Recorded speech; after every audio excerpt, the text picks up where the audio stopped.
All right, glad to meet everyone. My name is Kurt Johnson. I'm here with Training Integrated Solutions, and I want to talk to you about our cool solution that we created for some torque tool integration in manufacturing and assembly.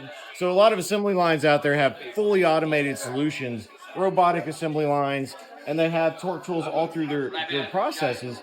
But there are also smaller manufacturing situations where you need to have a smaller integration, less costly, and that's where we came into play to take a look at Atlas Torque Tools. Everyone knows them. They're part of all automotive industry leading, but I wanted to tie that into a QuickBase application where I can store all of my torques and create a workflow as well that's associated with that assembly line. So we're going to pretend like we've just rolled in a car into this station. So this is a workstation where I'm going to be mounting a wheel onto the car, and I need to torque all of these to a very specific torque, right? So that's the key about Atlas Torque Tools. But now we want to tie that into QuickBase. So let's take a look right over here for a second.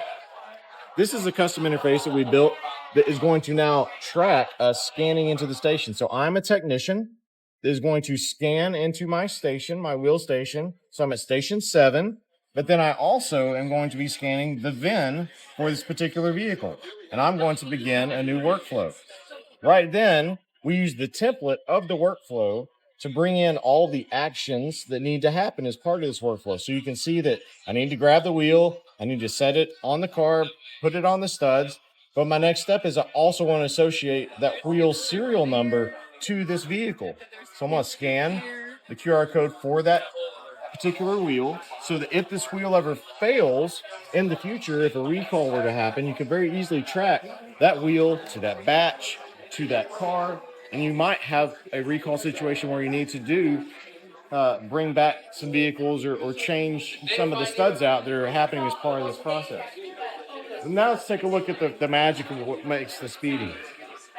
We built this for a client because they were manually typing in torques into QuickBase, and they were spending 10 to 20 hours on every single vehicle just typing torques into QuickBase.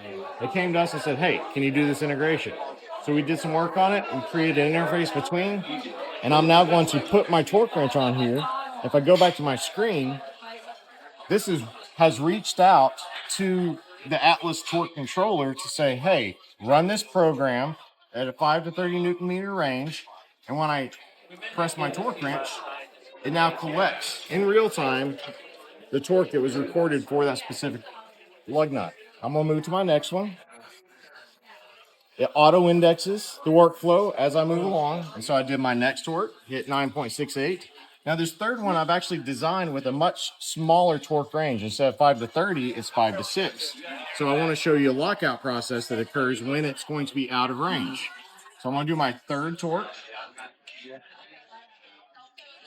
And now I'm in a lockout situation.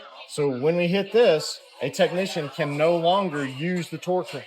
The whole controller box, if you look down here, is in full lockout. So you cannot use this controller anymore until a supervisor comes along to get you past that particular situation. I'm actually going to borrow a badge real quick.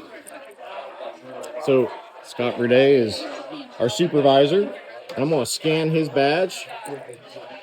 It recognizes that Scott is allowed to perform the next step. So Scott makes the decision. All right, do I want to reset this workstation and take a new torque with the tool? Do I want to manually enter the torque, or do I want to bypass and skip this along? For this demo, I'm just going to go ahead and bypass so we can move this along. But what it also allows us to do is log defects. So it knows that this is a failure. The teams will know that this specific stud on this wheel was a failure, and they can fix this down the line. So maybe they need to replace this stud. So we have full rework processes also built in here so that when this moves down the line and with any notes that you take as part of this defect, you're able to fully have a communication path between the technician that had the problem, the supervisor, we know who approved it, and when it gets down the line, they can fix it based off whatever's been logged inside the application. So this has been a real game changer for some of our clients and how we utilize integrations, unique integrations between QuickBase and true manufacturing tool sets to automate and revolutionize your processes. So come talk to us. Give us an email. My name's Kurt Johnson again, and this is how we can help you change your processes and make a great manufacturing system.